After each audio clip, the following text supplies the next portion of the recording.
No one noticed when Sister Martha stopped blinking. She was a quiet woman in her late 30s, always seated in the second row of Holy Fire Deliverance Church, hands folded, eyes lowered, lips whispering prayers no one could hear. She never missed a service, never missed a vigil, never missed a fast. Pastor Elijah was the first to sense something was wrong. It happened during a Friday night deliverance. The church was packed, heat clinging to the walls as worship songs echoed into the night. As the pastor raised his hand to pray, Sister Martha slowly lifted her head and smiled. Her lips stretched to wide, teeth exposed, jaw trembling like it was struggling to stay in place. Her eyes, once soft and tired, were now black, swallowing the whites completely. The singing stopped. A low laugh crawled out of her throat. "You took long enough, Pastor." Gasps rippled through the church. Pastor Elijah's Bible nearly slipped from his hand. That voice did not belong to Martha. It was layered male and female speaking at once, echoing unnaturally. The pastor stepped forward.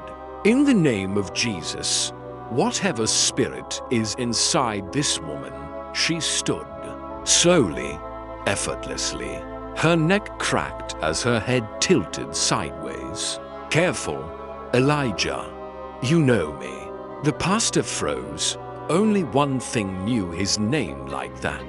Memories flooded his mind of the village he left behind, of the shrine he visited in secret years ago when his ministry was failing, of the promise he made under the moonlight. Martha's body twisted violently, bones popping as she walked toward the altar. Ushers tried to stop her, but she flung them aside with inhuman strength. "You asked for power," the thing inside her hissed. "Now you pretend to be holy?"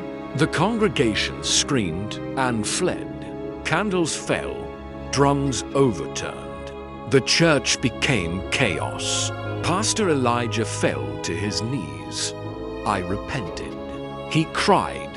"I destroyed the charm." Martha's laughter shook the walls. "You destroyed the object, not the covenant." She grabbed the pastor by the collar and lifted him off the ground. Her face shifted, skin rippling, veins crawling beneath it, eyes glowing red like burning coal. "Your life for her freedom," the spirit whispered. "A pastor for a soul." The lights went out. By morning, the church was silent. They found Sister Martha lying peacefully at the altar, breathing, eyes normal. Tears dried on her cheeks. Pastor Elijah was never found. But every Sunday, when the church fills again, people say the pulpit smells like burning incense, and sometimes, during prayer, a deep voice whispers through the microphone, "Covenants are never broken, only collected." Months later, the church reopened under a new pastor. Everything looked normal: fresh paint, louder speakers, longer prayers. But those who sat in the second row noticed something unsettling. A woman sat there every Sunday, silent, still, hands folded. She never blinked. And when the new pastor raised his voice to pray, her lips curled into a slow, familiar smile.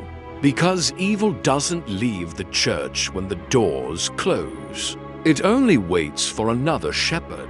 If this story sent chills down your spine, then you're not alone. Subscribe for more terrifying stories of possession, hidden covenants, and spiritual horrors. Like this video if you believe some prayers awaken what should never answer. Comment below. Do you think Pastor Elijah escaped? Or was the debt finally paid? Turn on notifications because the next story might sound too real to be fiction. And remember, not every church is a place of refuge.